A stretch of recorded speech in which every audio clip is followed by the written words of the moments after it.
అనురాధ గారు. అమ్మ నమస్తే మా. నమస్తే మా. నమస్తే అమ్మ చెప్పండి, నవరాత్రుల తర్వాత నిమజ్జనం చేయడం ఆచారమా ఆనవాయితీగా వస్తుందా? మీ మాటలు వినాలనుకుంటున్నాను, ఏమంటారు? నమస్తే. ఈ వేదిక ద్వారా అందరి భక్తజనులకు అక్కడ ఈ శోభయాత్రకు ఇచ్చేసిన భక్తజనులందరికీ కూడా స్వాగతం, సుస్వాగతం. సో ఈ 9 రోజులు పూజలు చేసుకొని ఈ రోజు మన వినాయకుడిని గంగమ్మ ఒడిలో గంగమ్మకు అప్పచెప్పుతున్న శుభ సందర్భంగా ప్రతి ఒక్కరికి అందరికి కూడా మంచి జరగాలని మన ఈ ఛానల్ ద్వారా అందరికి తెలియజేస్తున్నాము. ఇది ఆచారమా అంటే ఆచారం ఏం చెప్పొచ్చు.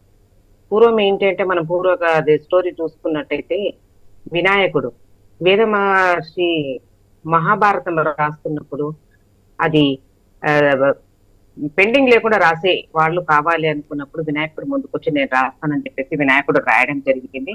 9 రోజులు ఆగకుండా మహాభారతం రాస్తూనే ఉన్నాడు. ఆ రాసిన సమయంలో వినాయకుడు చాలా వేడెక్కిపోయాడు. వేడెక్కిపోయినప్పుడు ఆ 9 రాత్రులు రాసిన తర్వాత 10వ రోజు రాత్రి వేదం గంగమ్మ కొంచెం ఆయన శాంతిపరచాలి, పొల్లంతా వేడెక్కిన సందర్భంలో వినాయకుని ఏ విధంగా శాంతిపరచాలన్న నినాదంతో ఏం చేశాడంటే నిమజ్జనం చేయడం, ఆయన చల్లపరచడం జరిగింది. ఆ విధంగా 9 రోజులు మనం నవరాత్రి పూజ చేసుకొని 21 పత్రాలతో స్వామిని పూజించుకుంటాము. అదే వినాయకుని 10వ రోజు రాత్రి నిమజ్జనం చేయడం చాలా ఆనందకరంగా. ఈ శోభయాత్ర ఇప్పుడు చూసుకున్నట్టయితే చాలా గొప్పగా, చాలా భక్తి శ్రద్ధలతో, కొంతమంది చూసినట్టయితే యూత్ చాలా తక్కువ. ఇందాక మన తమ్ముళ్ళు చెప్పినట్టు డ్రింక్ చేసి కూడా ఆడుతున్నారు అనేది అది చాలా తప్పు. అలా చేయకూడదు. దానికి మనం కూడా పేరెంట్స్ గాని పిల్లలకు నేర్పించాలి, మంచి బుద్ధి శ్రద్ధ ఉన్నట్టు నేర్పించాలి. ఇప్పుడు వినాయకుడిని చూసుకున్నట్టయితే 9 రాత్రులు ఎంత ఆనందంగా పిల్లలందరూ ఏదో ప్రతి వినాయక మండపం దగ్గర లైట్లతోటి ఆనంద భక్తి భావాలతోటి పూజలు చేసుకోవడం జరిగింది. ఈ రోజు నిమజ్జనం చేస్తున్న కొంచెం చిన్నపిల్లలకు అందరికి బాధాకరంగా ఉన్నా కూడా ఇది ఒక మన ఆనవాయితీగా వస్తుంది. తప్పకుండా మనం 9 రోజులు వినాయకుడిని పూజించడం, మరి ఆయన కూడా శాంతపరచాలి కదా. సో అందుకే నిమజ్జనం జరుగుతుంది. ఈ రోజు బాలాపూర్ గణేశుడు వేలం పాట 30,000, ఇది 30వ సంవత్సరం లడ్డు వేలం పాట.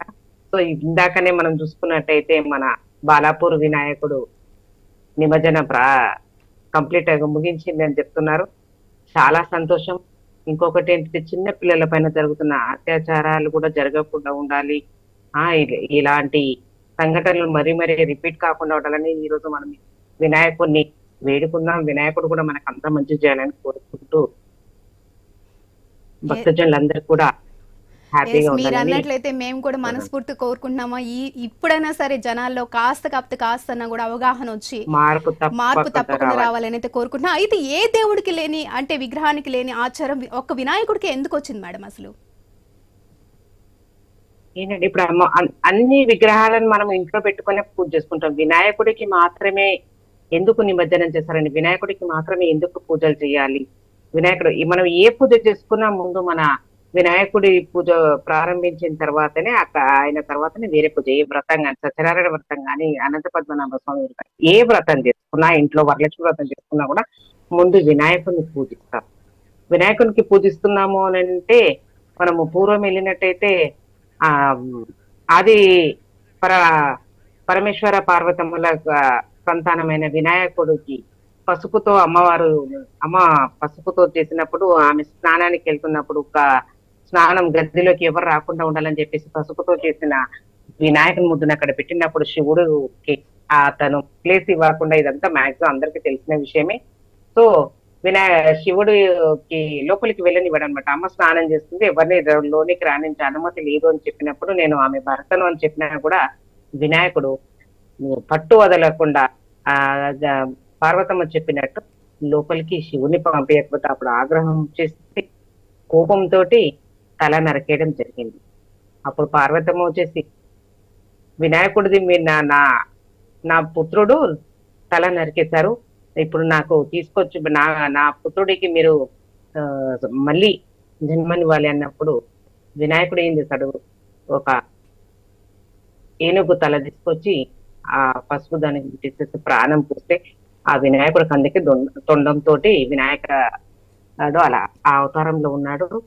సో ఈ ముందుగానే మనం ప్రతి ఏ పూజ చేసుకున్నా కూడా వినాయకుడికి పూజ చేసుకుంటాం. చదువులో, బుద్ధి సిద్ధి అన్నిట్లో కూడా వినాయకుడు ముందు ఉంటారు కాబట్టి ధైర్యవంతుడు, బుద్ధిమంతుడు, అన్నిట్లో కూడా గొప్పవాడు కాబట్టి ముందు మనం వినాయకుని పూజ చేసుకున్న తర్వాతనే వేద పూజ చేసుకుంటాం.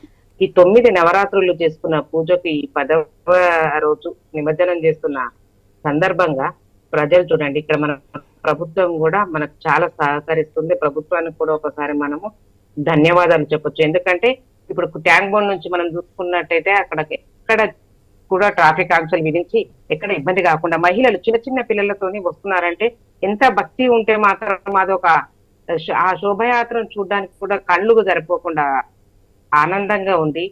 తప్పకుండా ప్రతి ఒక్కరు కూడా సహకరిస్తున్నారు. దానికి మన ప్రభుత్వానికి కూడా మళ్ళీ ఒకసారి ధన్యవాదాలు చెప్పాలని. అయితే మన తెలుగు సంప్రదాయం